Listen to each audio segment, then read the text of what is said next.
الحمد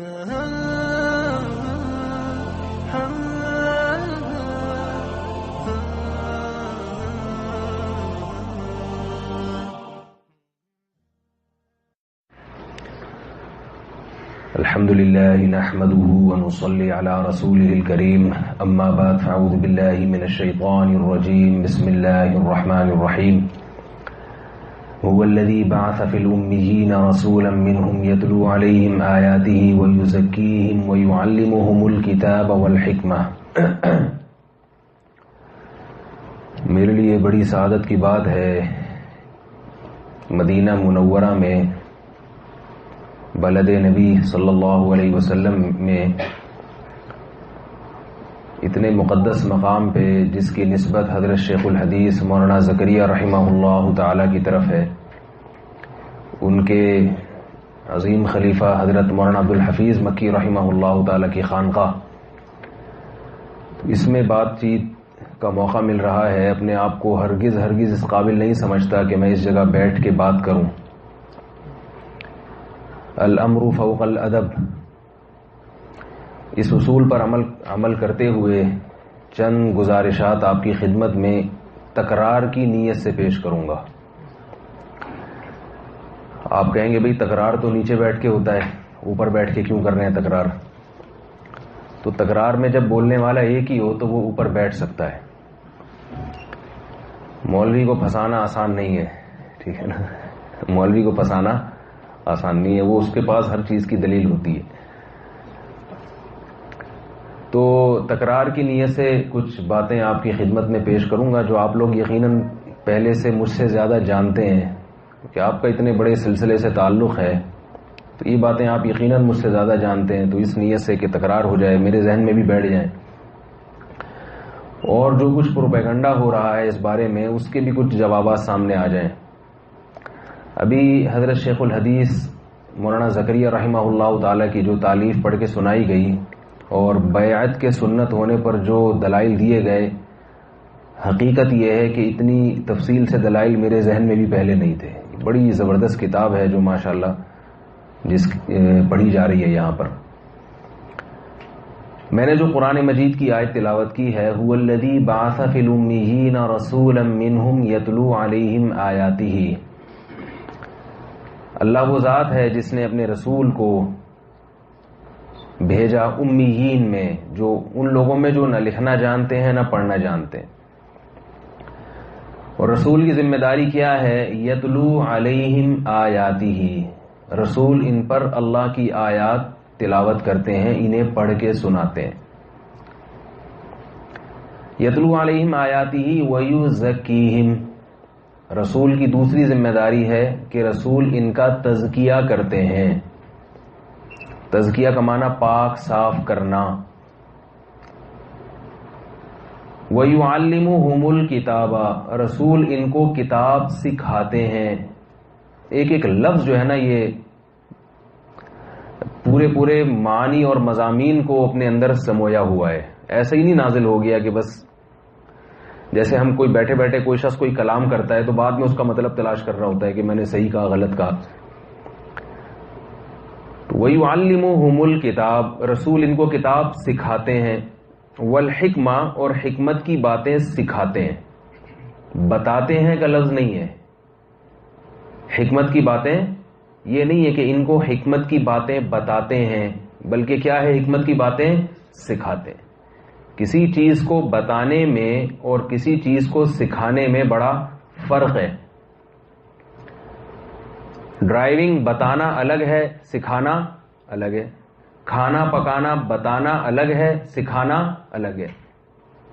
کسی کو آپ ڈرائیونگ بتائیں تو اس کا طریقہ یہ ہے کہ آپ اسے کہیں بھائی گاڑی کا دروازہ کھول کے بیٹھو، سامنے جو گول نظر آئے گا وہ اسٹیئرنگ ہوگا، اسے یوں گھماؤ گے تو گاڑی یہاں گھومے گی، یوں گھماؤ گے تو گاڑی یہاں گھومے گی۔ الٹے ہاتھ پہ کلچ ہوگا، الٹے پاؤں پہ، اور سیدھے پاؤں پہ آٹومیٹک گاڑیوں میں جو ہے نا الٹے پاؤں پہ بریک ہوگی اور سیدھے پاؤں پہ ایکسیلریٹر ہوگا۔ پھر اسٹارٹ کرنا، پھر یوں کر کے چلانا۔ یہ گاڑی چلانا سکھا رہا ہے یا بتا رہا ہے؟ نہ یہ سکھانے بتا رہا ہے. آپ کسی کو بتائیں, کیا وہ اس سے گاڑی چلانے لگے گا؟ یقیناً کچھ دن آپ کو اس کے ساتھ بیٹھنا پڑے گا, اسے بتانا پڑے گا کہ بھئی یوں سیلف لگایا جاتا ہے, ایسے پہلا گیئر لگتا ہے اور ایسے دوسرا گیئر لگتا ہے. آپ کو اس کو انگلی پکڑ کے سکھانا پڑے گا کچھ دن. ایسے ہی نہیں کہ آپ اپنی مہنگی سی گاڑی اس کو پکڑا دیں اور کہیں میں نے 6 مہینے تک تم کو سبق پڑھایا ہے. 6 مہینے کیا 6 سال بھی آپ پڑھاتے رہیں گے پھر بھی وہ گاڑی چلانے کے قابل نہیں ہوگا. یہ جو لوگ کہتے ہیں نا کتابوں میں سب کچھ لکھا ہوا ہے, بخاری میں لکھا ہے, مسلم میں لکھا ہے, نبی کی باتیں تو ہمارے پاس موجود ہیں تو ہم پڑھ کے عمل کر لیتے ہیں, اس کے لیے بزرگوں سے اصلاحی تعلق رکھنا, مشائخ کی محفل میں جا کے بیٹھنا, اس تکلف کی کیا ضرورت ہے؟ اس تکلف کی ضرورت قرآن مجید سے ثابت ہے. کیسے عجیب الفاظ ہیں. رسول کی 4 ذمہ داریاں بتائیں. یتلو علیہم آیاتہ, رسول آیات کی تلاوت کریں گے. دیکھیے آپ صلی اللہ علیہ وسلم ایسا بھی کر سکتے تھے کہ کاتب وحی کو بلا کے صرف لکھوا دیتے اور فرماتے کہ یہ امت کو دے دو, یہ لکھا ہوا ہے, ریٹن میں ہے, اس کو پڑھ لیں. لیکن امت میں ایسا نہیں ہوا. یہ جو 7 متواتر قراتیں ہمارے پاس چلی ہوئی آ رہی ہیں, ان تمام قاریوں کی سند رسول اللہ صلی اللہ علیہ وسلم سے جا کے ملتی ہے, اور اس میں اس پر مدار ہے کہ نبی نے اس لفظ کو کیسے پڑھا ہے. دیکھیے 12ویں پارے میں ہے بسم اللہ مجریہا و مرساہا, لکھا ہوا تو مجریہا ہے, پڑھا کیا جاتا ہے وقال ارکبوا فیہا. نوح علیہ السلام جب کشتی میں سوار ہوئے تو اللہ نے کیا فرمایا؟ ارکبوا فیہا, اس کشتی میں سوار ہو جاؤ. بسم اللہ مجریہا و مرساہا, اللہ ہی کے نام سے اس کا چلنا ہے اور اس کا رکنا ہے. اب عام عربی قواعد اور ضوابط کے مطابق جس قرات میں ہم قرآن پڑھتے ہیں اس میں مجری ہونا چاہیے, اصول اور ضابطوں کے مطابق, اس میں مجہول حرکت نہیں ہے. لیکن ہم یہاں کیا پڑھتے ہیں؟ مجری کو کیا پڑھتے ہیں؟ مجرے. قاری صاحب بتاتے ہیں کہ یہاں کیا پڑھنا ہے؟ مجرے. کیوں؟ دلیل کیا ہے؟ بھائی را کھڑا زیر ری ہوتا ہے, رے تھوڑی ہوتا ہے. اب میرا خیال ہے تجوید پڑھانے کی تو ضرورت نہیں ہے, سب سمجھدار ہیں ماشاءاللہ. را کھڑا زبر را اور را کھڑا زیر ری, تو رے کیوں ہے؟ اور اگر یہاں رے ہے تو باقی ہر جگہ رے ہونا چاہیے. بھائی اس لیے باقی ہر جگہ رے نہیں ہے کہ ہم جس قاری کی قرات میں قرآن پڑھ رہے ہیں وہ حفص عن عاصم کی جو قرات ہے اس میں جو انہوں نے نبی سے نقل کر رہے ہیں وہ ہر جگہ ری ہے, مگر یہاں انہوں نے کیا نقل کیا ہے؟ رے. تو یتلو علیہم آیاتہ میں جو اس والی آیت کی تلاوت نبی نے کی ہے وہ مجرے کی ہے, مجری نہیں کی ہے اس قاری کے مطابق. لہذا اس قاری کی قرات میں جب آپ قرآن پڑھیں گے تو مجریہا نہیں پڑھ سکتے, کیا پڑھیں گے؟ مجرے. اگر نبی لکھا ہوا قرآن دے کے چلے جاتے, پڑھ کے نہ سناتے, تو مجری پڑھو مجرے پڑھو, اس سے کیا فرق پڑتا ہے بھائی؟ لکھا ہوا تو را کھڑا زیر ہے نا. تو تلاوت قرآن جو صرف قرآن کے ظاہری الفاظ ہیں اس میں بھی لکھی ہوئی تحریر ہمارے لیے کافی نہیں ہے. اس میں بھی ہمیں رسول کو ایسے فالو کرنا ہے کہ جس طریقے سے رسول صلی اللہ علیہ وسلم نے قرآن مجید پڑھا ہے بعین ہی اسی طریقے سے ہم نے قرآن پڑھنا ہے.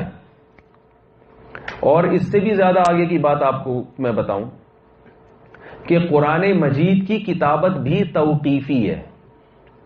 توقیفی کا مطلب اس میں عربی کے قواعد و ضوابط جو بعد میں عربی زبان کو دیکھ کے وضع کیے گئے ہیں ان قواعد و ضوابط کا اعتبار آپ حدیث میں کر سکتے ہیں. ان قواعد و ضوابط کے مطابق آپ باقی تحریریں لکھ سکتے ہیں, مگر ان قواعد کو استعمال کر کے آپ قرآن کے رسم الخط کو تبدیل نہیں کر سکتے. مثال کے طور پر اولائکا کا لفظ ہے قرآن مجید میں, اولائکا, اس میں حمزہ کے بعد واو لکھا ہوا ہے کہ نہیں ہے؟ یہ اس لیے لکھ دیا کہ الیکا اور اولائکا میں عرب فرق کرنے کے لیے, کیونکہ اعراب تو بعد میں لگائے گئے ہیں, جب اعراب نہیں تھے تو یہ لفظ الیکا کے مشابہ نہ بن جائے تو عرب کیا کرتے تھے؟ حمزہ کے بعد واو لکھتے تھے. اب اس واو لکھنے کی ضرورت نہیں ہے, لیکن اس کے باوجود رسم الخط آج تک تبدیل نہیں ہوا. کیونکہ کاتب وحی نے نبی کی موجودگی میں جس طرح جو لفظ لکھا ہے اسی طرح سے پڑھا جائے گا، اس میں بعد میں آپ تبدیلی نہیں کر سکتے۔ تو میں یہ عرض کر رہا ہوں کہ رسول اللہ صلی اللہ علیہ وسلم نے جس طرح سے قرآن پڑھا ہے، کیا آج وہ ریکارڈنگ کی شکل میں محفوظ ہے؟ بولے بھائی نہیں ہے۔ ہمیں کہاں سے پتا چلا؟ ہمیں ایسے پتا چلا کہ آپ صلی اللہ علیہ وسلم سے جن مشہور صحابہ قاریوں نے جو مشہور ہوئے قرات میں، انہوں نے جس طرح سے سنا بیائی نہیں اسی طرح سے سن کے آگے امت کو سنایا ہے۔ لکھی ہوئی چیز نہیں دی انہوں نے، اور اگر لکھی ہوئی دی بھی تو امت نے اس لکھے ہوئے پہ اعتماد نہیں کیا، بلکہ امت نے سماعت پر زیادہ حکم کا مدار رکھا ہے۔ صحابہ سے باقاعدہ قرآن مجید کے الفاظ تابعین نے سیکھے ہیں، پھر ان تابعین سے تبع تابعین نے وہ الفاظ سن کے باقاعدہ سیکھے ہیں۔ یہی سلسلہ 1400 سال سے اب تک چلا آ رہا ہے۔ اگر کسی قاری کی سند محمد صلی اللہ علیہ وسلم سے سینہ بسینہ نہیں ملتی تو اس قاری کی قرات کا اعتبار نہیں کیا جائے گا۔ وہ یہ نہیں کہہ سکتا کہ میں چونکہ سعودی عرب میں پیدا ہوا ہوں، عربی میری مادری زبان ہے اور بہت فصیح اور بلیغ عربی بولتا ہوں، لہذا میں قرآن کو اپنی عربی کے حساب سے پڑھوں گا۔ یہ بات کیا اس کی قبول کر لی جائے گی؟ تو الفاظ میں جب قرآن کی اتباع کا حکم ہے تو قرآن کے معنی اور مفہوم میں کیوں نہیں نبی کی اتباع کی جائے گی؟ وَيُعَلِّمُهُمُ الْكِتَابَ میں اللہ نے بتا دیا کہ نبی کتاب سکھائیں گے بھی۔ قرآن کی وہی تفسیر معتبر ہوگی جو صدیوں سے سینہ بسینہ چلی آ رہی ہے۔ اسی طرح ایک قرآن نے کیا بیان کیا، وَيُزَكِّيهِمْ، نبی کیا کریں گے؟ ان کا تزکیہ کریں گے۔ تزکیہ کسے کہتے ہیں؟ لغوی معنی ہے پاک کرنا۔ تو پاک کرنے کا کیا مطلب ہے؟ ظاہری اور باطنی گناہوں سے، بولیں بھائی، پاک کرنا۔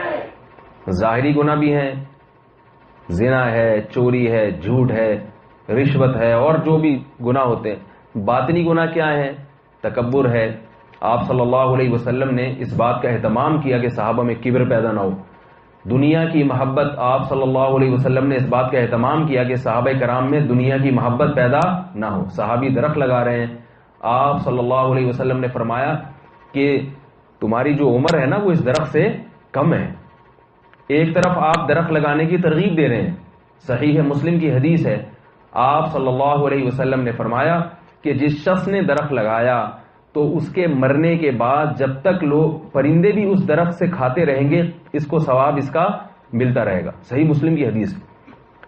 مگر ہر دوا میں سائیڈ ایفیکٹ ہوتے ہیں نا، ڈاکٹر کہتے ہیں بھائی یہ دوا اس کے سائیڈ ایفیکٹ نہیں ہے، اس سائیڈ ایفیکٹ کو ختم کرنے کے لیے یہ کیا جائے۔ تو آپ صلی اللہ علیہ وسلم نے یہ بھی بتایا کہ درخت لگانے کے جہاں فائدے ہیں وہاں اس کے سائیڈ ایفیکٹ بھی ہیں، کیونکہ آپ کیا کر رہے ہیں 5 سال 10 سال بعد کا سوچ رہے ہیں۔ جو درخت ہیں اچھے پھل والے وہ 5-10 سال کے بعد جا کے پھل دیتے ہیں۔ اس کا مطلب کیا ہے کہ آپ نے یہ یقین کر لیا کہ میں نے 10 سال زندہ رہنا ہے۔ یہ تو حب دنیا ہے، یہ تو دنیا کی محبت ہے۔ آپ کیوں یہ فرض کر کے بیٹھ گئے کہ میں 5-10 سال تک زندہ رہوں گا؟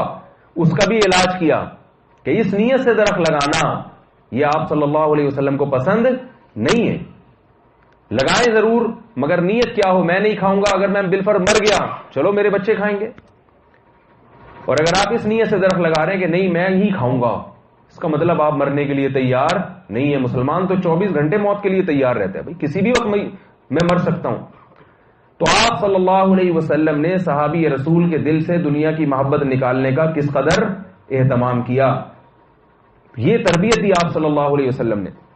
اب مجھے ایک بات بتائیے کہ صحابہ کرام جن کے پاس قرآن تحریری شکل میں موجود تھا، وہ تحریری شکل میں قرآن پڑھ کے اپنا تزکیہ نہیں کر سکے، وہ اپنا تزکیہ کرنے میں نبی کے تزکیے کے محتاج تھے۔ نبی کی صحبت اٹھائی ہے تو صحابہ کا تزکیہ ہوا ہے، کیونکہ نبی کی بنیادی ذمہ داریوں میں سے ایک ذمہ داری کیا تھی؟ صحابہ کا تزکیہ کرنا۔ تو جب صحابہ کا تزکیہ نبی کے بغیر نہیں ہو سکتا تھا تو کیا تابعین ڈائریکٹ کتابیں پڑھ کے اپنا تزکیہ کر سکتے تھے؟ کبھی صحابہ کہتے ہیں ہم قرآن دے کر جا رہے ہیں اور حدیث دے کر جا رہے ہیں، اپنے گھر میں بیٹھ کر آپ ان کتابوں کو پڑھ لیا کریں اور آپ اندرونی بیرونی سارے گناہوں سے پاک ہو جائیں گے۔ کیا یہ ممکن ہے؟ اگر ممکن ہوتا تو سب سے پہلے صحابہ کے لیے ممکن ہوتا۔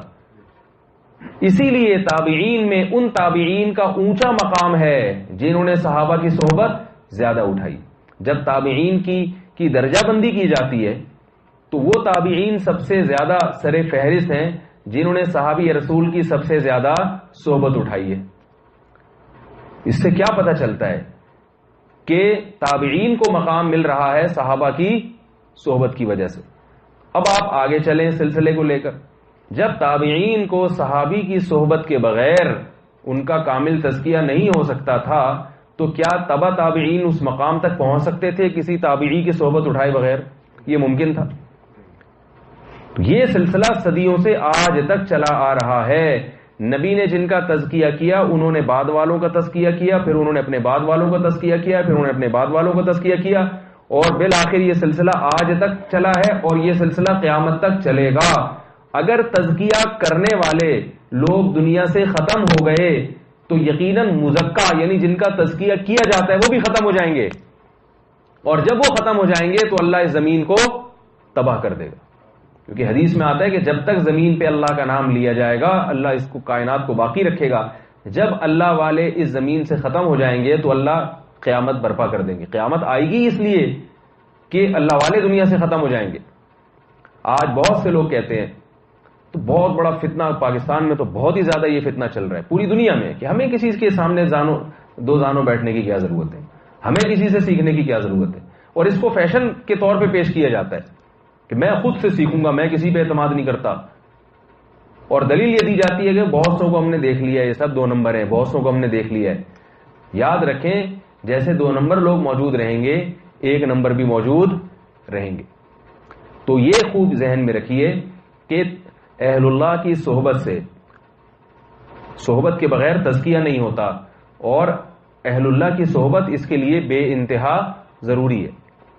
قرآن مجید میں اللہ تعالیٰ نے جگہ جگہ صالحین کی فہرست میں داخل ہونے کا تذکرہ کیا ہے. ادخلنی برحمتک فی عبادک الصالحین. سلیمان علیہ السلام کہہ رہے ہیں اے اللہ تو اپنی رحمت سے مجھے اپنے نیک بندوں میں شامل کر لے. حالانکہ سلیمان علیہ السلام کو یہ کہنے کی کیا ضرورت تھی؟ اپنے وقت میں سلیمان علیہ السلام سے زیادہ کوئی نیک اور پرہیزگار تھا کیا؟ میرا خیال ہے میں شاید انگلش میں بیان کر رہا ہوں، سمجھ میں نہیں آ رہا بہت سے لوگوں. کچھ آپ کے چہروں سے لگ رہا ہے کچھ جو ہے نا وہ سمجھ میں نہیں آ رہا شاید، یا میں سمجھا نہیں پا رہا. اردو تو سب جانتے ہیں نا، ہے بھائی؟ تو نہیں سبحان اللہ کی ضرورت نہیں ہے، بس چہرے سے آپ یہ دکھائیں کہ ہاں بھائی کچھ سمجھ میں آ رہی ہے بات. تو دیکھیں سلیمان علیہ السلام کہہ رہے ہیں پیغمبروں نے یہ کہا کہ اللہ تو اپنی رحمت سے ہمیں اپنے نیک بندوں میں شامل کر لے. سورہ آل عمران میں اللہ نے دعا سکھائی ہے ان فی خلق السماوات والارض واختلاف اللیل والنہار لآیات لأولی الالباب الذین یذکرون اللہ قیاما وقعودا وعلی جنوبہم ویتفکرون فی خلق السماوات والارض ربنا ما خلقت هذا باطلا سبحانک فقنا عذاب النار ربنا انک من تدخل النار فقد اخزیت وما للظالمین من انصار ربنا اننا سمعنا منادیا ینادی للایمان ان آمنوا بربکم فآمنا ربنا فاغفر لنا ذنوبنا وکفر عنا سیئاتنا وتوفنا مع الابرار. اللہ تعالیٰ فرماتے ہیں کہ ہمارے جو نیک بندے ہیں نا وہ سیدھے راستے تک پہنچتے کیسے ہیں، اس کے اللہ نے پورے درجات بیان کیے ہیں. سیدھے راستے تک پہنچنے کے لیے اللہ نے بالکل ایک شخص جو بالکل یعنی اسلام کی پہلی اکائی پر ہو وہاں سے چلے اور کاملین کی فہرست میں شامل ہو، تو اس رکوع میں اللہ نے وہ پورا درجہ بدرجہ اس کو بیان کیا ہے. فرمایا ان فی خلق السماوات والارض واختلاف اللیل والنہار لآیات لأولی الالباب. ہدایت کی جو پہلی سیڑھی شروع ہوتی ہے وہ کائنات میں غور و فکر کر کے ہوتی ہے. جو پہلی سیڑھی ہے نا ہدایت کی بنیاد، جو غیر مسلم اسلام قبول کرتا ہے اس کی وہاں وہ کیا کرتا ہے؟ سب سے پہلے اس کو کیا استعمال کرنی پڑے گی؟ عقل. اللہ تک پہنچنے کے لیے سب سے پہلا کام کیا ہے؟ عقل کا استعمال. اس عقل کے استعمال سے وہ اللہ کے وجود اور اللہ کی توحید تک پہنچے گا. آگے پھر عقل کے گھوڑے بند. ہر چیز میں اعتدال ہے نا. قرآن مجید میں اللہ کا ارشاد ہے وَكَذَلِكَ جَعَلْنَاكُمْ أُمَّةً وَسَطًا. اللہ فرماتے ہم نے تم کو معتدل امت بنایا ہے. اعتدال کسے کہتے ہیں؟ ہر چیز میں اعتدال. ایک آدمی اگر غصے کا ہر جگہ استعمال کرے اسے بھی ہم کیا کہتے ہیں؟ پاگل ہے. اور جہاں غصہ آنا چاہیے وہاں بھی نہیں آ رہا اسے بھی ہم کیا کہتے ہیں؟ بھائی آپ لوگ تھوڑا سا گردن تو ہلا دینا. میں نہیں کہہ رہا نعرے وارے نہیں میں لگواتا, لیکن تھوڑا مجھے پتا تو چلے میں کوئی ٹی وی میں نہیں آ رہا. صحیح ہے نا؟ مجھے ہمارے بیان کا تھوڑا سا یہی انداز ہے کہ لوگ ساتھ دیتے ہیں تو میں بات کرتا ہوں, ورنہ مجھ سے پھر بات نکلتی نہیں ہے زبان سے. اب آپ مجھے بتائیں ایک آدمی ہر وقت غصے میں چیختا رہے وہ بھی پاگل ہے. یا بلکہ آپ لوگوں کی مثال دیتا ہوں کہ اگر آپ ذرا سی بات پہ نعرے لگانا شروع کر دیں تو میں کہوں گا یار یہ کیا ہو گیا ان لوگوں کو. اور اگر بالکل بدھ بن کے بیٹھے رہے یوں کر کے دیکھ رہے ہیں یہ بھی اعتدال سے کیا ہے؟ تو اعتدال والا راستہ کیا ہے کہ تھوڑا سا اپنے چہرے کے تاثرات سے مجھے بتائیں کہ آپ کچھ میں اپنی بات سمجھا پا رہا ہوں. تو ایک آدمی ہر وقت غصے میں چیختا رہے اسے بھی لوگ کیا کہتے ہیں؟ پاگل. اور ایک آدمی جس کو غصہ ہی نہیں آتا, کچھ بھی کر لو اس کے ساتھ اس کو غصہ نہیں آتا, اسے بھی لوگ کیا کہتے ہیں؟ پاگل. تو غصے میں اعتدال کیا ہے؟ بھئی جہاں غصہ آنا چاہیے وہاں آئے اور جہاں نہیں آنا چاہیے وہاں خام خواہ میں نہ چیختا پھرے. تو جتنی بھی اللہ نے انسان کو قوتیں دی ہیں ان قوتوں میں میانہ روی اختیار کرنا یہ عمل کیا کہلاتا ہے؟ بولے بھائی, اعتدال. تو یہ امت کیا ہے؟ عدل والی, وسط. وسط کہتے ہیں بالکل درمیان. ایک ہوتا ہے وسط, ایک ہوتا ہے وسط جو متحرک ہوتا ہے, یعنی دو انتہاؤں کے درمیان میں کوئی بھی پوائنٹ, یہ والا پوائنٹ بھی ہو سکتا ہے یہ والا پوائنٹ بھی, یہ والا ہے متحرک لیکن پڑھا کس کے جاتا ہے؟ سکون سے. وسط پڑھا جاتا ہے, ان پہ جزم ہے, سکون ہے, حرکت نہیں. اور ایک لفظ ہے وسط جس میں حرکت ہے لیکن حقیقت میں اس کی حرکت نہیں ہے. دو انتہاؤں کے درمیان بالکل جو درمیان والا پوائنٹ ہے وہ کیا کہلاتا ہے؟ وسط. اس لیے عرب میں مقولہ ہے الوسط متحرک والوسط لا يتحرک. ٹھیک ہے نا؟ تو یہ امت وسط نہیں ہے بلکہ کیا ہے؟ وسط, سین کے حرکت کے ساتھ. لہذا اس امت میں حرکت نہیں ہے. حرکت کا مطلب کیا ہے؟ عدل. بالکل یہ درمیان میں ہے, ہر چیز میں میانہ روی اختیار کرتی ہے. تو میانہ روی قوت غضبیہ میں کیا ہے کہ آپ بالکل ہی اتنے بھی ٹھنڈے نہ ہو جائیں کہ کوئی بھی آپ کو چبا کے چلا جائے, اور اتنے گرم بھی نہ ہو کہ ہر وقت ہی آپ ہر ایک سے لڑتے رہیں. ٹھیک ہے نا؟ قوت شہوانیہ میں عدل کیا ہے کہ آپ حرام کی طرف اپنی شہوت کو استعمال نہ کریں, اور اتنے بھی ٹھنڈے نہ ہو جائیں کہ نکاح ہی نہ کریں آپ. ٹھیک ہے نا؟ یہ بھی غلط ہے. تو اس میں بھی عدل ہے, ہر چیز میں عدل ہے. تو اسی طرح کھانے پینے میں عدل, اور ہر قوت میں عدل. اسی طرح یاد رکھیے کہ اللہ تعالیٰ نے انسان کو عقل کی قوت دی ہے, سوچنے سمجھنے کی انسان کو ایسی صلاحیت دی ہے جو جانوروں کو اللہ نے نہیں دی. اب اگر آپ اس عقل کا ایسی جگہ استعمال کرنا شروع کر دیں جہاں آپ کی عقل آپ کی رہنمائی نہیں کر سکتی, کیونکہ انسان کو اللہ نے جتنی صلاحیتیں دی ہیں وہ محدود ہیں, لامحدود نہیں ہیں. آپ کے بازوؤں میں وزن اٹھانے کی طاقت لامحدود ہے یا محدود ہے؟ کتنا بڑا باڈی بلڈر ہو, 200 من کا بھی میں نے سنا ہے, بولو پہلوان تھا یا اس کا کوئی رشتہ دار ہوگا, 200 کلو, سوری من کہہ رہا ہوں 200 کلو وزن اس نے اٹھایا ہے. ظاہر ہے اس پہ 201 اگر ڈال دیتے تو وہ زمین میں گڑ جاتا. ایک حد ہے نا, کتنا بڑا باڈی بلڈر ہوگا.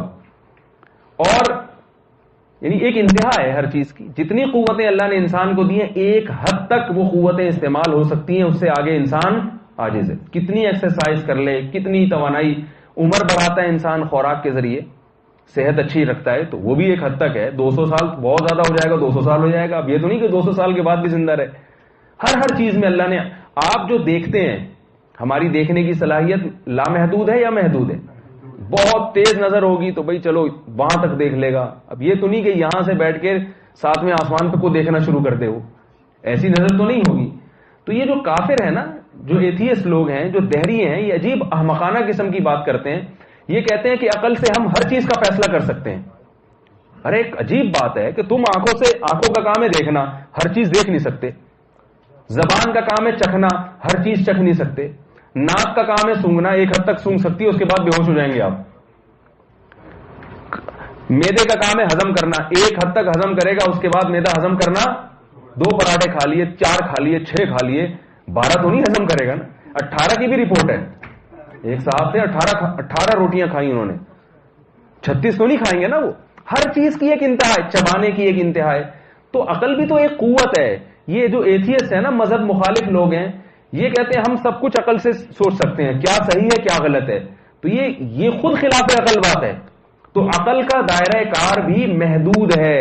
تو کچھ لوگ تو ایسے ہیں جو عقل کا سرے سے استعمال ہی نہیں کرتے.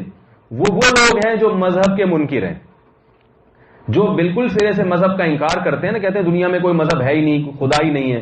یہ بھی پاگل ہیں, کیونکہ یہ ذرا بنی ہوئی چیزوں کو دیکھ کر فوراً پتہ چلتا ہے کہ اس کو بنانے والا یقیناً کوئی ہے. آپ ان سے پوچھیں یہ گھڑی خود سے بن گئی؟ نہیں بنی. یہ گھڑی 12 گھنٹوں میں اس کی بڑی سوئی گھوم کے دوبارہ آ جاتی ہے اپنی جگہ پہ. اتنا چھوٹا سا نظام یہ خود سے نہیں ہو سکتا.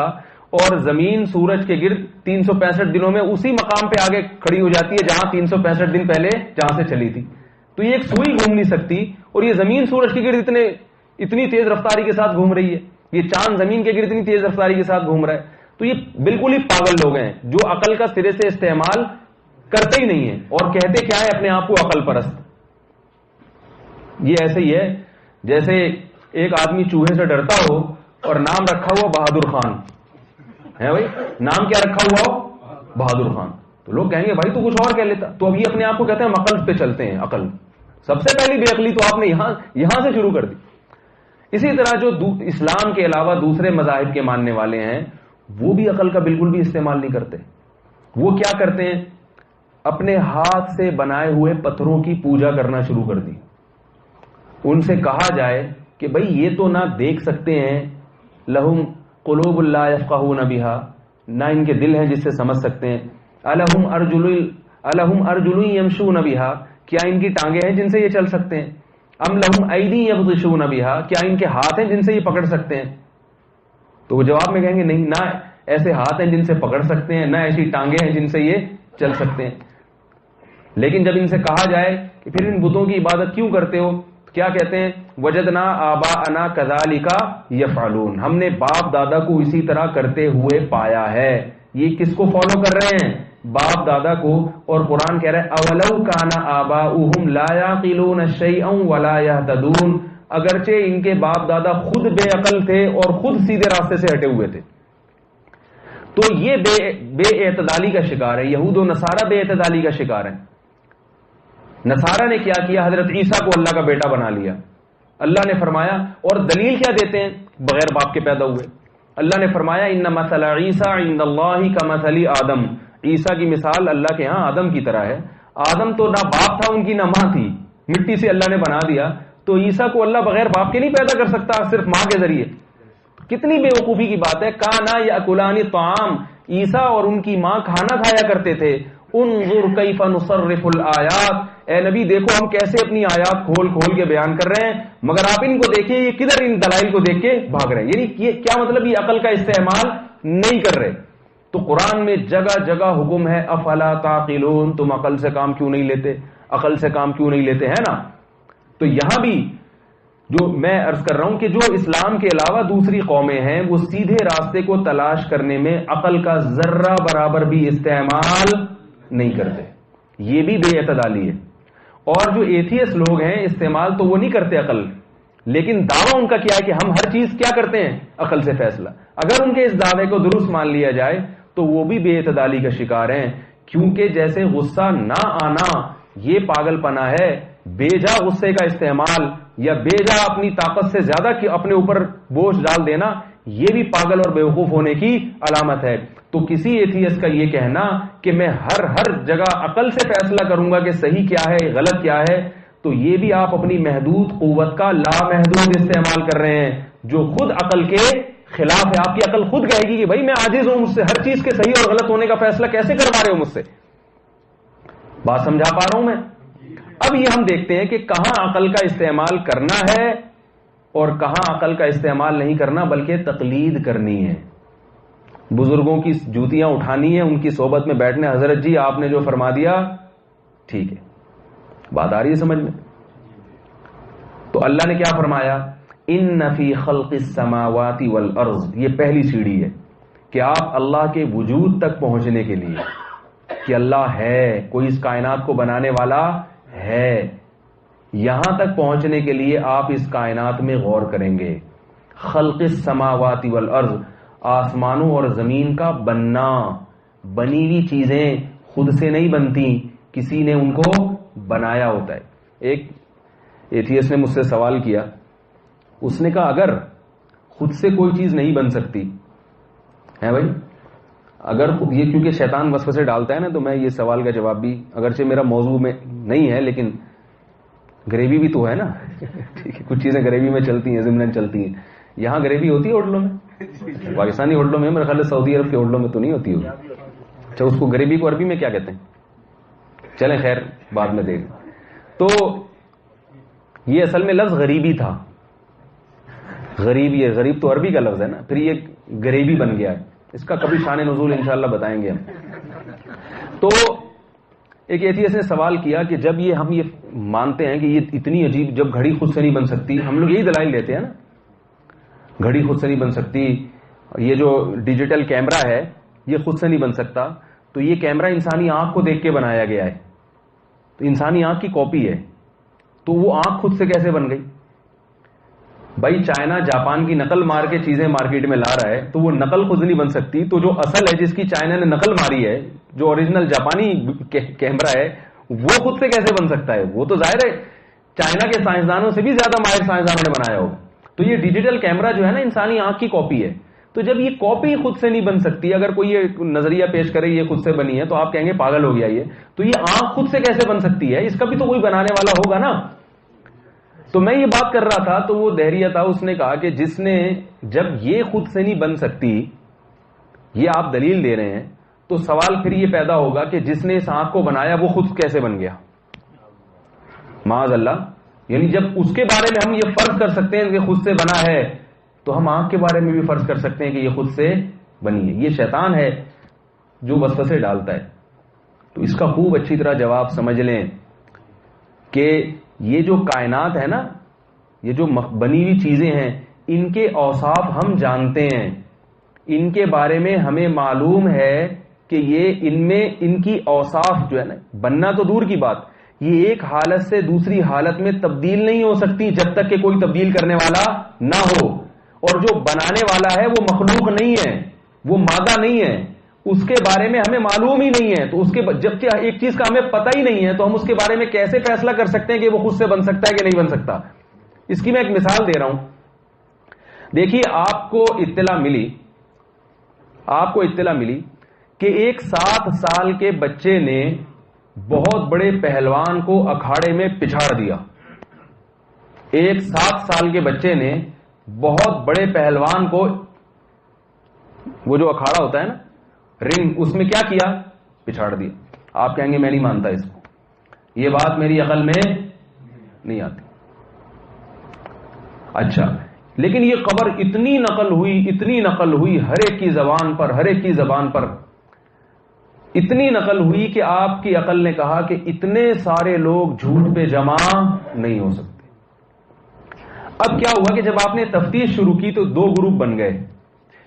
اس پر تو سب متفق ہیں کہ 7 سال کے بچے نے پچھاڑا ہے پہلوان کو، لیکن اب 2 رائے آ رہی ہیں. بعض لوگ یہ کہہ رہے ہیں کہ وہ بچہ آپ کا بچہ تھا، آپ کا بیٹا ہے، اور بعض کہہ رہے ہیں نہیں، وہ آپ کا بیٹا نہیں ہے، وہ پتہ نہیں کہاں کا ہے، امریکہ کا ہے یا جاپان کا ہے، کوئی جنگل میں پلا ہے، کیا ہے ہمیں معلوم نہیں ہے، لیکن تھا وہ 7 سال کا، اتنی ہمیں معلومات ہے، اس کا بے فارم یا برتھ سرٹیفکیٹ سے پتہ چلا.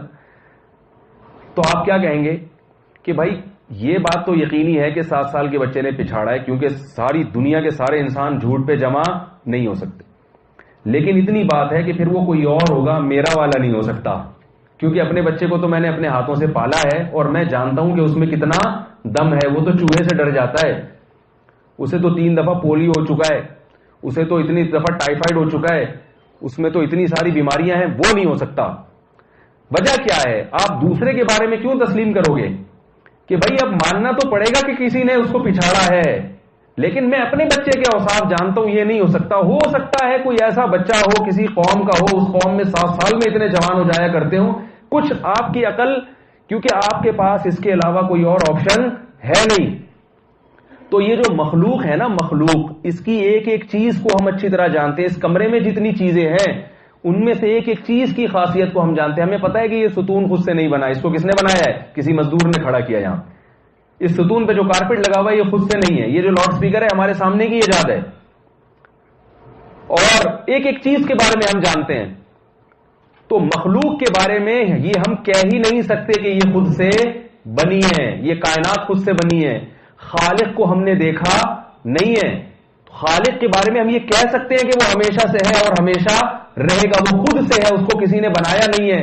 کیونکہ اگر آپ خالق کو بھی فرض کر لو کہ بنا ہوا ہے تو پھر خالق کو بنانے والی ذات کون ہے؟ اصل ذات تو وہ ہے نا جس جو ہمیشہ سے ہے, اسی کو تو ہم خالق کہہ رہے ہیں. کیونکہ اس کے علاوہ آپ کے پاس کوئی آپشن نہیں ہے کہ یا تو آپ اللہ کو ہمیشہ سے مانیں یا اس کائنات کو ہمیشہ سے مانیں. اب عجیب بات ہے کہ آپ عقل کا استعمال کر کے خدا کے وجود کی تو نفی کر دیتے ہیں, لیکن اس سے بڑی بے عقلی کی بات کرتے ہیں کہ یہ کائنات خود سے بنی ہے. تو آپ کہیں گے نا کہ بھائی جس چیز کو ہم دیکھ رہے ہیں, جو ہمارے سامنے ہے, وہ خود سے نہیں بن سکتی. جو بنانے والا ہے اس کو ہم جانتے نہیں ہیں, وہ ہماری عقل سے بالا تر ہے. کیونکہ اس کے علاوہ ہمارے پاس کوئی آپشن نہیں ہے نا کوئی تیسرا قول کرنے کا. یہ تو نہیں کہہ سکتے کہ نہ تو یہ کائنات خود سے بنی ہے نہ اللہ ہے, پھر کیا ہوا ہے؟ بھائی دونوں میں سے ایک بات تو ہے نا, کچھ تو ہوا ہے ان دونوں میں سے.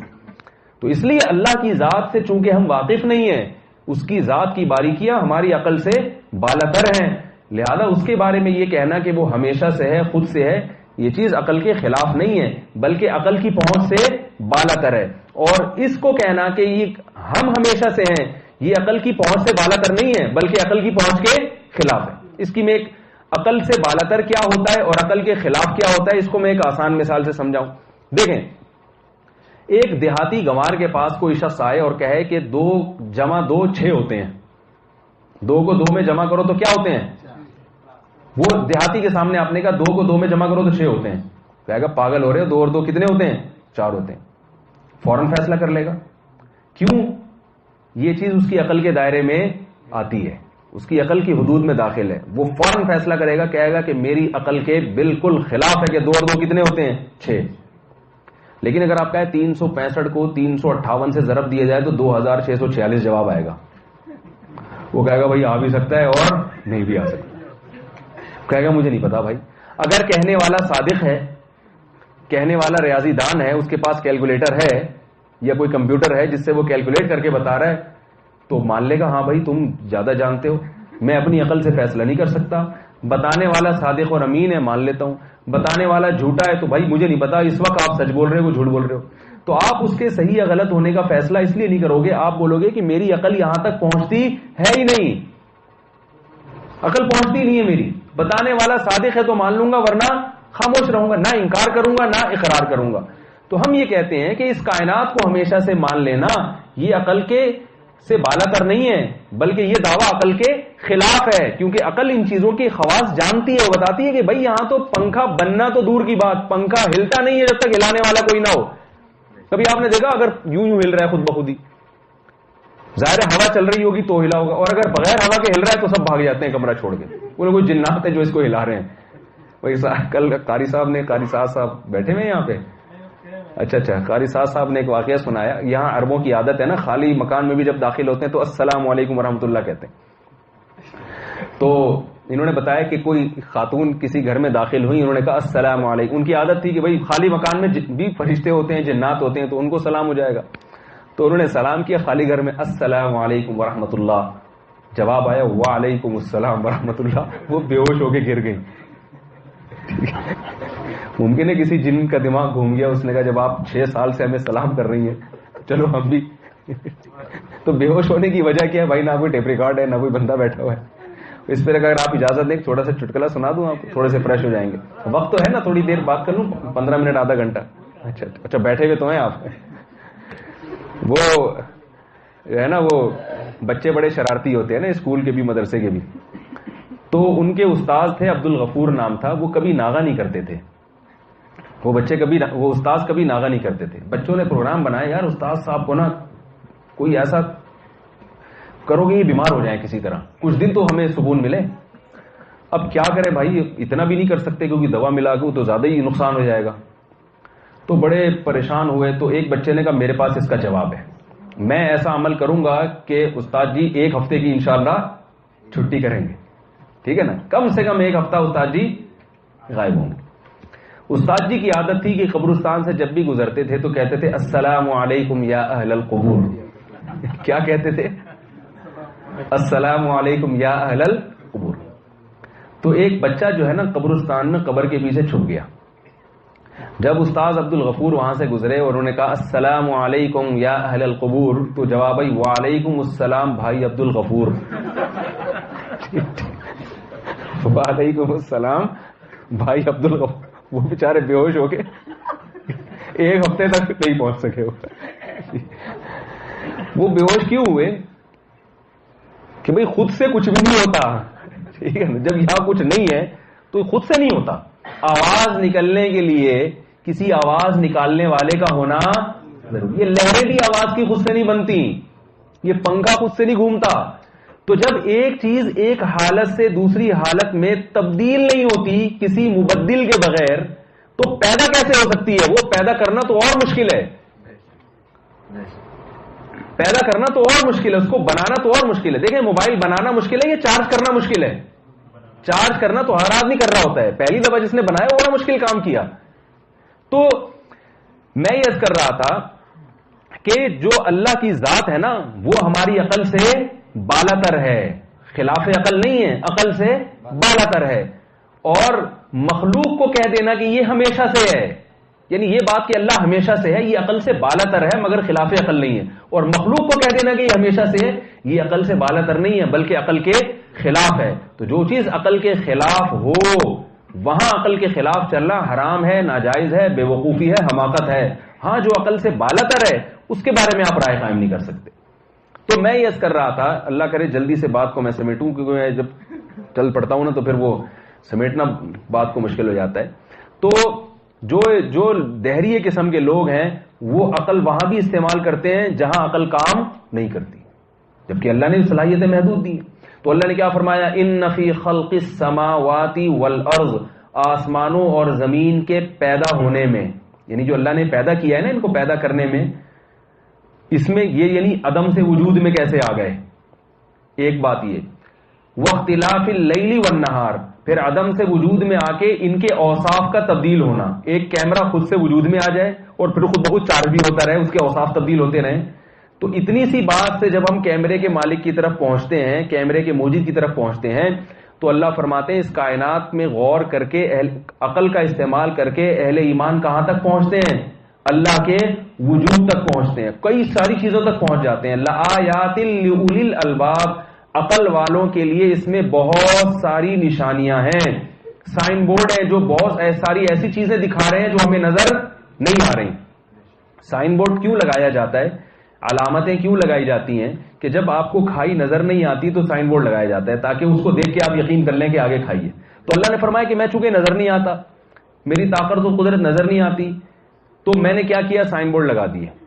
یہ کائنات ایک ایک چیز کی پھول پتیوں میں رنگ, اور آپ مور کے پروں میں جا کے رنگ دیکھیں یہ کس نے بھر دیے, اور ایک ایک چیز.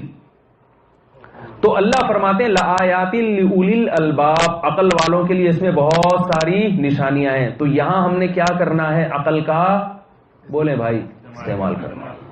ہم اللہ پہ اس سے نہیں مان رہے کہ ہمارے حضرت جی نے فرمایا. بھائی حضرت جی کے برحق ہونے کی بھی تو کوئی دلیل ہوگی نا, خود رسول کے برحق ہونے کو بھی تو عقل سے پہچانا جائے گا, ورنہ تو ہزاروں لوگ ہیں جنہوں نے نبوت کا دعویٰ کیا ہے, ہزاروں لوگ ہیں. کون سچا نبی ہے اور کون جھوٹا نبی ہے اس کا فیصلہ کس سے ہوگا؟ عقل سے ہوگا. حقیقی خدا کون ہے اور جھوٹے معبود کون ہے اس کا فیصلہ کہاں سے ہوگا؟ بولے نا بھائی, عقل سے ہوگا. یہاں تک عقل استعمال کرنی ہے, اور اس کے بعد کیا کرنا ہے, پھر آگے عقل کا کام ختم. کیونکہ جب اللہ کو اللہ مان لیا اور اللہ کے رسول کو اللہ کا رسول مان لیا, ابھی میں وہ دلائل نہیں دوں گا کہ رسالت کے وہ تو سب کو معروف ہے, مشہور ہے, وہ موضوع سے بات ہٹ جائے گی. جب اللہ کو اللہ مان لیا اور رسول کو رسول مان لیا, تو اب اللہ کی بات کو ماننے کے لیے کہ یہ اللہ نے صحیح کہا ہے یا غلط کہا ہے, یہاں اگر عقل کا استعمال کریں گے تو آپ عقل کو اپنے دائرے سے باہر, جسے ہم عام زبان میں کہتے ہیں زیادہ فنٹر بننے کی کوشش کر رہے ہیں. جیسے بیٹا باپ کو سمجھانا شروع کر دے نا, تو باپ کیا کہتا ہے, میں باپ ہوں, تو میرا باپ نہیں ہے, تو مجھے نہیں سمجھا, میرا تجربہ زیادہ ہے, میری عقل زیادہ ہے. تو اگر آپ اللہ اور رسول تو وہی بات کرتے ہیں جو اللہ نے کہی ہے، رسول اپنی عقل سے تھوڑی کچھ ان ہوا الا وحی یوحی، جہاں بھی شریعت کی بات آئے گی تو وہ رسول کی اپنی نہیں ہوگی، بلکہ وہ اللہ کا پیغام ہے جو رسول کی زبان کے ذریعے ہم تک بولو بھائی پہنچا ہے۔ اسی لیے کیا فرمایا کہ فرمایا جب یہ کائنات میں غور کرتے ہیں الذین یذکرون اللہ قیاما وقعودا، تو اللہ کی معرفت حاصل ہوتی ہے، اس معرفت کا نتیجہ کیا نکلتا ہے؟ قیاما وقعودا، اللہ کو یاد کرتے ہیں، اور پھر ربنا ما خلقت ھذا باطلا، ایک اور بات تک یہ پہنچتے ہیں کہ اس کائنات کو بنانے والا بھی ہے اور بنانے والے نے بے مقصد نہیں بنایا، کیونکہ ایک چھوٹا سا گھر بے مقصد نہیں بنایا جاتا، اتنی بڑی کائنات بے مقصد کیسے ہو گئی؟ تو وہ مقصد کیا ہے ان کے ذہن میں آتا ہے، یہ کائنات ہمارے لیے بنائی گئی ہے، جانوروں کے لیے نہیں بنائی گئی، کیونکہ جانوروں کے لیے اگر بنائی جاتی تو ان میں عقل رکھی جاتی اس کائنات کو سمجھنے کی، تو ہمارے لیے بنائی ساری کائنات کو ہمارے لیے مسخر کیا، تو یقیناً ہمیں بھی کسی کام میں کوئی کام، ہمیں بھی کوئی ٹاسک دی ہوگی، ہمیں بھی کوئی ذمہ داری دی ہوگی، تو اگر ہم نے وہ ذمہ داری پوری نہیں کی تو یقیناً اس پہ سزا بھی ہوگی، اور ذمہ داری پوری کی تو یقیناً اس پہ جزا بھی ہوگی، کیونکہ اگر کسی سے امتحان لیا جائے، کوئی کام لگایا جائے اور اس کام کے نتیجے میں جزا اور سزا کا تصور نہ ہو تو پھر وہ کام لگانا بھی عبث ہوتا ہے، وہ امتحان بھی۔ عجیب بات ہے نا کہ آپ ایگزامینیشن ہال میں بیٹھے ہیں، پرچہ حل کر رہے ہیں، اور آپ ایگزامینر سے پوچھیں پیپر حل کرنے کے بعد کیا ہوگا، وہ کہتے ہیں کچھ بھی نہیں ہوگا، ہے بھائی چائے پیو اور گھر چلے جاؤ، تو آپ پرچہ پھاڑ کے پھینک دو گے نا؟ کیا خیال ہے؟ تو اللہ فرماتے ہیں کائنات میں غور کرتے کرتے کرتے یہاں تک پہنچتے ہیں کہ جزا اور سزا کا باقاعدہ نظام ہے، اور اللہ کی سزا بھی بہت بڑی ہے، اللہ کی جزا بھی بہت بڑی ہے، لہذا اگلے اسٹیپ میں کیا دعا مانگتے ہیں؟ ربنا ما خلقت ھذا باطلا، اے اللہ اس کائنات کو تو نے بیکار پیدا نہیں کیا، فقنا عذاب النار، لہذا تو ہمیں جہنم کی آگ سے بچا لے۔ اب دونوں میں رب سمجھ میں آیا؟ اب آگے کیا کہتے ہیں؟ ربنا اننا من تدخل النار فقد اخزیتا، جس کو تو نے جہنم کی آگ میں داخل کیا، اس منادی کو سنا جو ایمان کی دعوت دے رہا تھا، ہم عقل کے ذریعے بھی تجھ تک پہنچے، اور اس کی تائید کس سے ہوئی؟ تیرا ایک پیغمبر ایک رسول ندا لگا رہا تھا ان آمنو بربکم، اپنے پیدا کرنے والے پر، اپنے رب پر ایمان لے آؤ۔ میں آج مسجد نبی میں نماز پڑھ رہا تھا، تو جب وہ اذان ہو رہی تھی نا، بڑا عجیب، جب مسجد نبی میں ہو اور اذان ہو جائے تو ایک عجیب سی کیفیت بنتی ہے کہ رسول اللہ صلی اللہ علیہ وسلم نے جو ندا لگائی تھی لا الہ الا اللہ کی، کیسے وہ ندا آپ صلی اللہ علیہ وسلم کی قبر کے قریب پوری دنیا میں اللہ اس ندا کو پہنچا رہے ہیں، اشہد ان لا الہ الا اللہ۔ تو یہ وہ ندا ہے جس کے بارے میں ہم اللہ سے کہتے ہیں کہ اے اللہ ہم نے ایک منادی کو، یہ ندا، یہ سب سے پہلے ندا نبی نے لگائی یہ ندا، پھر اللہ نے اسی ندا کو ایک مرتب کر کے نا اذان کی شکل میں پوری دنیا میں جاری کر دیا، پوری دنیا میں۔ تو ربنا اننا سمعنا منادیا ینادی للایمان ان آمنوا بربکم، کہ وہ ندا لگا رہا تھا اپنے رب پر ایمان لے آؤ، فآمنا، اے اللہ ہم نے اس کی دعوت پر لبیک کہا اور ہم ان کی دعوت پر ایمان لے آئے۔ یہاں سے کس کی ذمہ داری شروع ہوتی ہے؟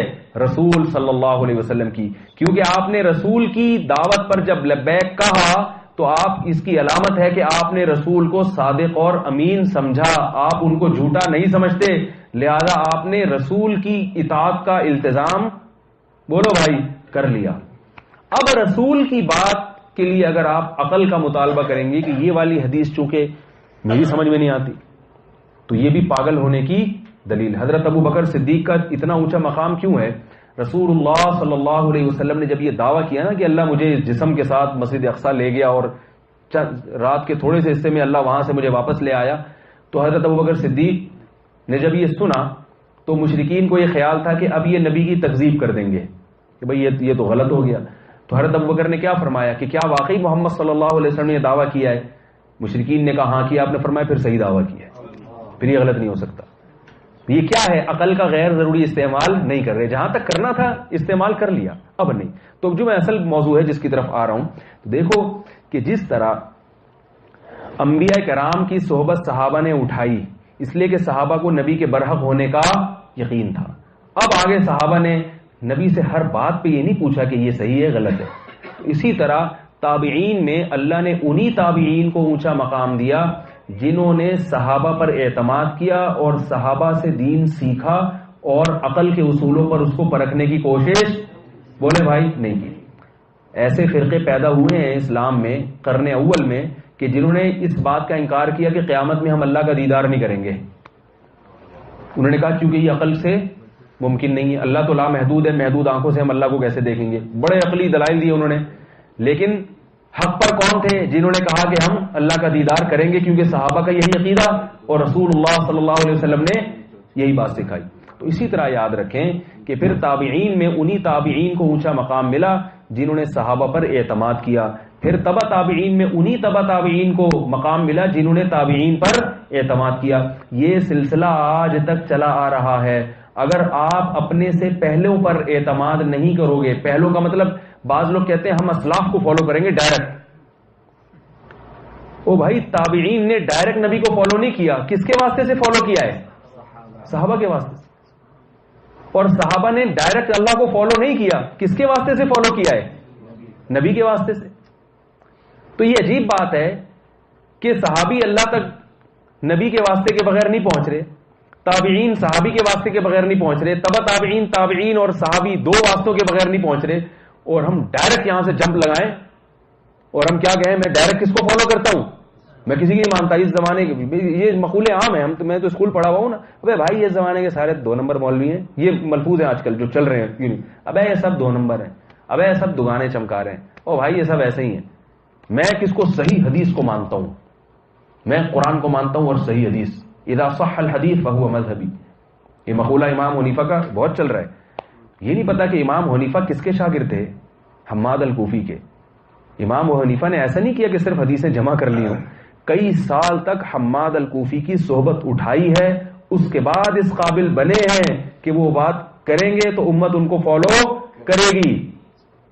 عبداللہ ابن مبارک رحمہ اللہ تعالی کا شعر ہے، کفانا فقد حماد وکانت مصیبتنا به امرا کبیرا فرد شماتۃ الاعداء عنا وابدا بعده علما کثیرا.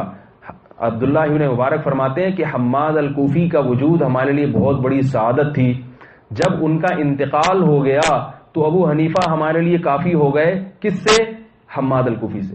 حالانکہ عبداللہ ابن مبارک خود بہت بڑے فقیہ، خود بہت بڑے محدث، لیکن وہ کیا کہہ رہے ہیں کہ ہمیں جو صحبت ملی تھی حماد الکوفی کی، وہ جب دنیا سے چلے گئے تو گویا ہم یتیم ہو گئے. تو پھر ہم نے کس کی صحبت اٹھائی ہے؟ کہتے ہیں امام حنیفہ کی صحبت اٹھائی ہم نے. یہ الگ بات ہے کہ اس زمانے میں کسی ایک شیخ کی صحبت کا رواج نہیں تھا، مختلف مشائخ کی صحبت اٹھائی جاتی تھی. ایک شیخ کا رواج کیوں آیا یہ ایک الگ موضوع ہے، ایک الگ موضوع ہے. اس پر میں پھر کبھی موقع ملا تو ایک الگ یعنی موضوع کا رخ چینج ہو جائے گا. اتنی بات بہرحال ثابت ہوتی ہے کہ مشائخ کی صحبت اٹھائے بغیر آپ سیدھے راستے پر بولو بھائی نہیں چل سکتے. اور اس میں پھر یہ سلسلہ چلا آ رہا ہے آج تک. تو میں یہ کیا عرض کر رہا تھا کہ ڈائریکٹ جو ہم کہتے ہیں نا میں ڈائریکٹ ان کو فالو کرتا ہوں، تو یہ ڈائریکٹ کچھ نہیں ہوتا بھائی، ٹھیک ہے نا. ڈائریکٹ والے کچھ نہیں ہوتے، باتیں کرنے کی. تو یہ جو دعا ہے نا کہ اس میں آگے کیا ہے؟ ربنا اننا سمعنا منادیا ینادی للایمان ان آمنوا بربکم فآمنا ربنا فاغفر لنا ذنوبنا وکفر عنا سیئاتنا وتوفنا مع الابرار. اے اللہ ہمیں وفات دے نیک لوگوں کے ساتھ. کیا مطلب؟ جب نیک لوگوں کی بس پہ دھماکہ ہو تو ہم بھی مریں اس میں، یہ مطلب ہے. ان کے ساتھ کا ایک مطلب تو یہ ہوگا نا. بہت مشکل ہے پولیس تو یہاں پر میرے شرطے ہوتے ہیں یہاں تو. ایک صاحب مجھے کہنے لگے، میں نے ان کو آیت پڑھی قرآن کی کہ قرآن مجید میں آتا ہے یا ایھا الذین آمنوا اتقوا اللہ وکونوا مع الصادقین. اے ایمان والو تقوی اختیار کرو اور صادقین کی صحبت پکڑو، یعنی صادقین کے ساتھ ہو جاؤ. تو کہنے لگے یہ تو اس آیت کا شان نزول نہیں ہے کہ اس سے بزرگوں کی صحبت تو ثابت نہیں ہو رہی. نیم علم خطرہ ہے ایمان. آج کل جو ہے نا ظاہری علم بہت ہے، عمق اور گہرائی نہیں ہے. یہ تمام اکابر نے ہمارے یہ صحبت اہل اللہ کی صحبت کے جو ہے نا اس کی اہمیت میں دلیل کے طور پر یہ آیت پیش کی ہے. تو انہوں نے کہا یہ تو کعب بن مالک رضی اللہ تعالی عنہ جن کی توبہ بعد میں قبول ہوئی، وہ غزوہ تبوک میں پیچھے رہ گئے تھے نا، انہوں نے سچ کہا تھا تو ان کو سزا ملی، اور پھر اللہ نے ان کی سچ کی برکت سے وہ سزا بھی معاف کر دی. تو اس پہ نازل ہوئی کہ اے ایمان والو تقوی اختیار کرو اور سچ بولو، منافقین کی طرح جھوٹ مت بولو، جیسے کعب بن مالک نے سچ بولا. تو میں نے کہا اگر نازل تو یقیناً اسی موقع پہ ہوئی ہے، اس میں تو کوئی شک نہیں، لیکن اس آیت کا یہ مفہوم نہیں ہے جو آپ بیان کر رہے ہیں. اس لیے کہ اگر یہ آیت کا اصل مطلب یہ ہوتا تو قرآن کی آیت نازل ہوئی یا ایھا الذین آمنوا اتقوا اللہ وکونوا صادقین، اے ایمان والو تقوی اختیار کرو اور صادقین بن جاؤ. یہ نہ ہوتا صادقین کے ساتھ ہو جاؤ.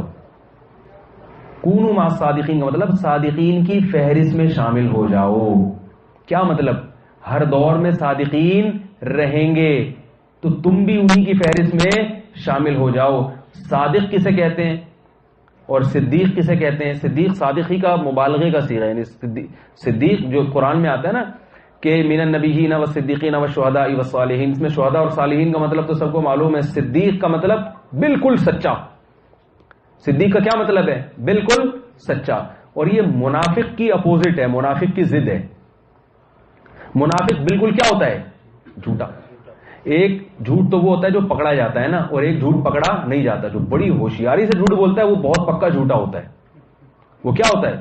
منافق اوپر سے کہتے تھے ہم مسلمان ہیں، اندر سے بالکل، یعنی قول و عمل میں انتہائی درجے کا تضاد. تو صادق اس کی کا اپوزٹ ہوا کہ قول و عمل میں بالکل بھی تضاد نہ ہو. قول و عمل میں بولو بھائی بالکل بھی تضاد نہ ہو. اب عام صادق جو ہے نا کہ کوئی بھی شخص جس کے قول و عمل میں بالکل بھی تضاد نہ ہو وہ اس فہرست میں داخل نہیں ہے.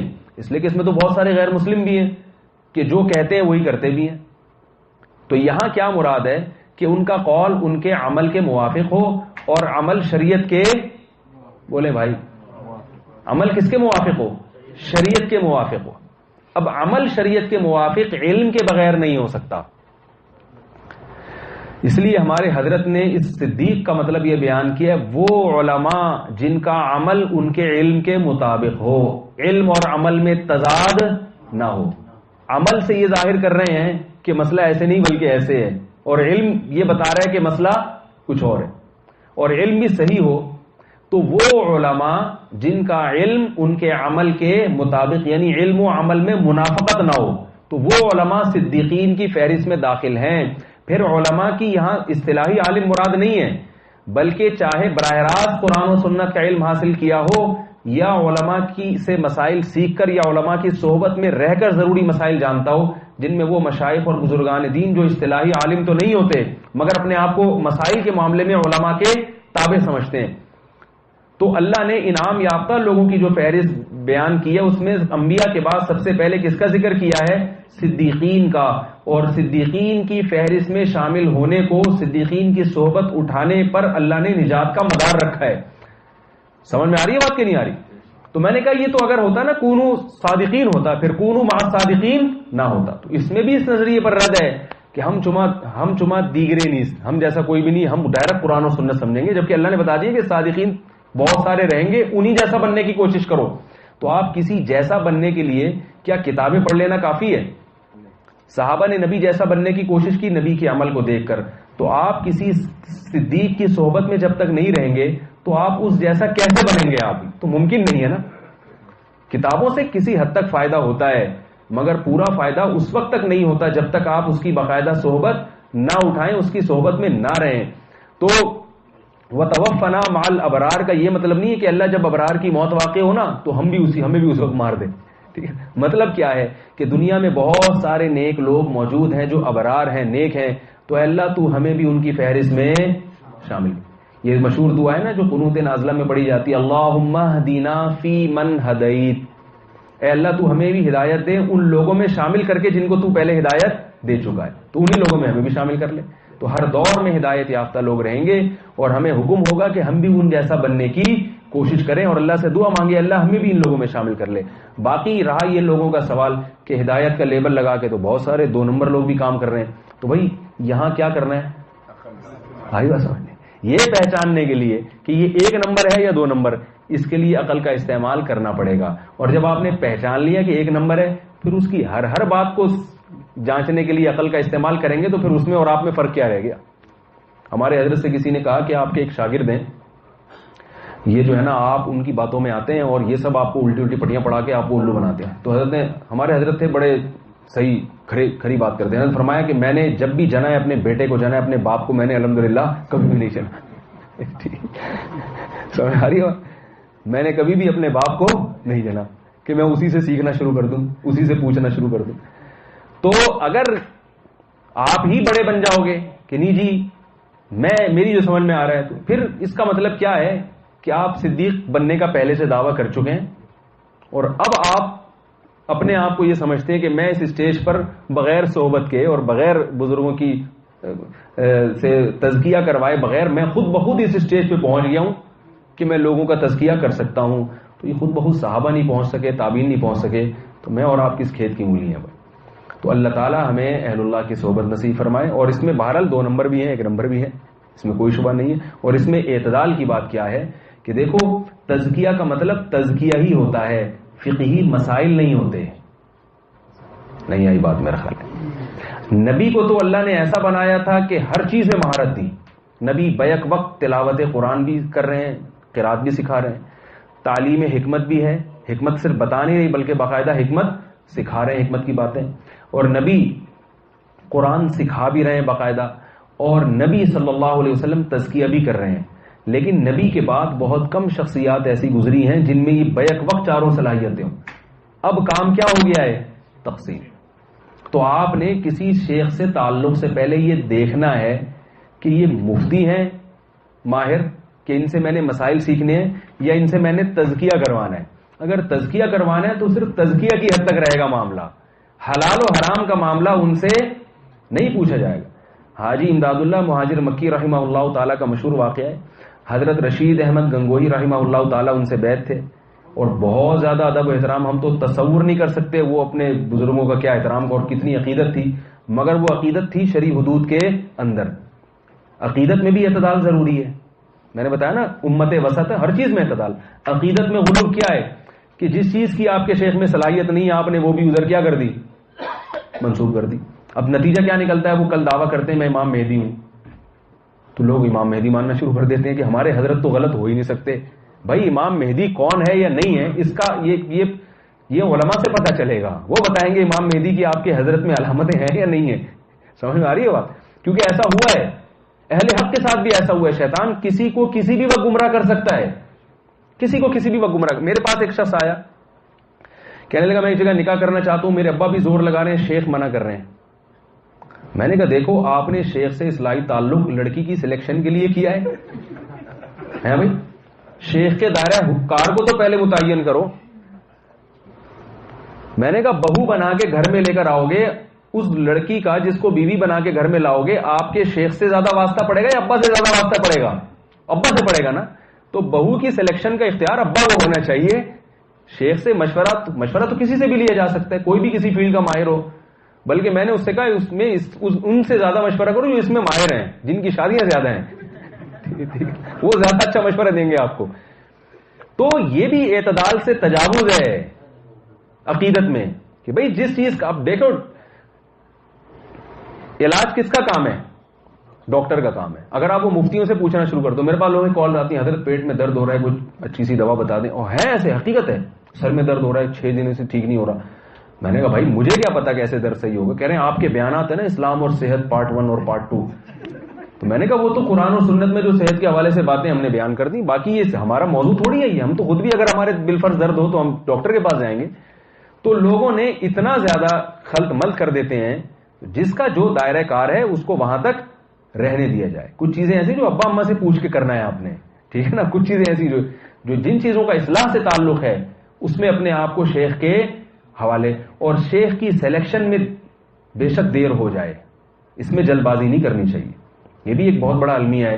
میرا ایک دفعہ بیان ہوا تصوف کی اہمیت پر, اس کے بعد میرے پاس کالز آئیں کہ حضرت ہم نے فلاں سے اصلاحی تعلق قائم کیا, وہ تو 2 نمبر آدمی نکلا, وہ فلاں سے تعلق, وہ تو ایسی باتیں کر رہا. جس کو جو محلے میں شیخ نظر آیا, جس پہ بھی شیخ کا لیول لگا ہوا تھا, وہ یہ بھی نہیں دیکھ رہے اس کا عقیدہ صحیح ہے یا نہیں ہے, یہ جس سلسلے کی طرف اپنے آپ کو منسوب کر رہے ہیں وہ اس سلسلے کا ہے بھی یا نہیں ہے. ابھی تو ہر آدمی نے دکان کھولی ہوئی ہے نا, کچھ بھی لگا دو, قادریہ, عالیہ, چشتیہ, سہروردیہ. آپ اپنے گھر کے تجربہ کر کے دیکھیں, یہاں تو نہیں چلے گا لیکن پاکستان میں چلے گا. آپ اپنے گھر کے باہر لگا دیں جو بھی آپ کے, جیسے عبدالستار نام ہے تو آپ لگا دیں حضرت شیخ طریقت اور پیر طریقت اور حضرت عبدالستار تونسوی, عطاری, سہروردی, قادری, چشتی, بہت ساری چیزیں لگا دیں, اور پھر آپ گھر پہ تالا ڈال دیں, لکھ دیں کہ یہاں لوگوں کو آنے کی اجازت نہیں ہے, لوگ دروازہ توڑ کے گھسیں گے آپ کے گھر میں.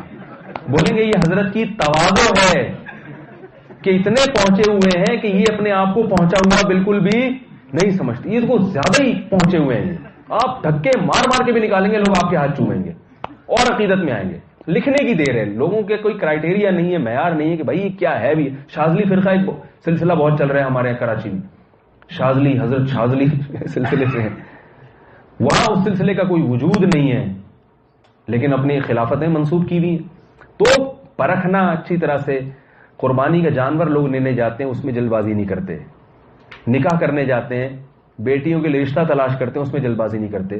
تو آپ کسی سے اپنا تزکیہ کرا رہے ہو, اپنے آپ کو کسی کے سپرد کر رہے ہو, اس میں تو 100 دفعہ آپ کو سوچنا پڑے گا, 100 دفعہ سوچنا پڑے گا. اس کی مجالس میں بیٹھنا پڑے گا کہ یہ خود قرآن و سنت کے متبع ہیں یا نہیں ہے. ان کی باتیں, کچھ چیزیں تو عقل سے سوچنی ہے نا. پھر جب ایک دفعہ اعتماد آ گیا, پھر چھوٹی چھوٹی باتوں پہ بدگمان ہونا جائز نہیں ہے. پھر معمولی مالی باتوں, حضرت جی نے یہ کیوں کیا, حضرت جی کی اس دن تکبیر اولا کیوں نکل گئی, ٹھیک ہے نا. وہ یہ تھوڑی کہ حضرت جی ہر وقت بیٹھ کے وہ رننگ کمنٹری کرتے رہے کہ مجھے آج یہ ہو گیا تھا, آج یہ ہو گیا تھا. یہاں تک علماء نے بیان کیا ہے کہ کسی اللہ والے سے گناہ بھی ہو سکتا ہے. صحابہ سے زیادہ اللہ والا کون تھا, لیکن اصرار علی المعصیت نہیں ہوتا. گناہ پہ سچی توبہ کی توفیق مل جاتی. اصل تو یہ کہ گناہ نہ ہو, اگر یہ بھی ممکن ہے کہ ہو جائے, وہ بھی انسان ہے, لیکن وہ اصرار علی المعصیہ نہیں. ولم یصروا علی ما فعلوا, اللہ نے اہل ایمان کی تقوی کی علامت کیا بتائی, وَإِذَا فَعَلُوا فَاحِشَةً, جب ان سے گناہ ہوتا ہے. یہ نہیں کہا وَإِن فَعَلُوا, اگر ہو جائے. اگر اور ان اور اذا میں بڑا فرق ہے. ان فعلوا نہیں ہے, اذا فعلوا فاحشة ذكروا الله فاستغفروا لذنوبهم ولم يصروا على ما فعلوا. وہ اصرار نہیں کرتے, یعنی اصرار نہ کریں مطلب ان کو جلد توبہ کی, سچی پکی توبہ کی توفیق مل جاتی ہے. تو بدگمان پھر ہونا جائز نہیں ہے. اللہ تعالیٰ جو کچھ میں نے کہا, مجھے بھی ان باتوں پہ عمل کی توفیق عطا فرمائے, آپ حضرات کو بھی, ہمارے مشائخ کو اللہ تعالیٰ ہم پر سلامت رکھے, اور ان کی فیوز و برکات سے اللہ بھرپور طریقے سے استفادے کی توفیق عطا فرمائے. اور جو لا مذہبیت اور بے لگام اونٹ امت بنتی چلی جا رہی ہے, امت کے نوجوان کے ہر آدمی, حدیث میں آتا ہے نا اعجاب کل ذی رأی برأیہ, قیامت کی علامات میں سے کیا ہے کہ ہر آدمی اپنی رائے پر اترائے گا کہ میں جیسا سوچتا ہوں, میری جو رائے ہے ویسی رائے کسی کی نہیں ہے. ہمارے یہاں فرمایا کرتے تھے, جو کہتے ہیں نا ہم چما دیگرے نیست, فارسی کا لفظ ہے کہ میرے جیسا دیگر کوئی نہیں ہے. تو وہ حقیقت میں کہتا ہے ہم چما ڈنگرے نیست, ہم جیسا ڈنگر دنیا میں کوئی بھی نہیں. اصل میں تو وہ یہ کہہ رہا ہوں. اللہ تعالیٰ سمجھنے کی عمل کی توفیق عطا فرمائے. حضرت سے دعا کروا لیں دیتی ہے. سبحانک اللہم و بحمدک نشہد ان لا الہ الا انت نستغفرک.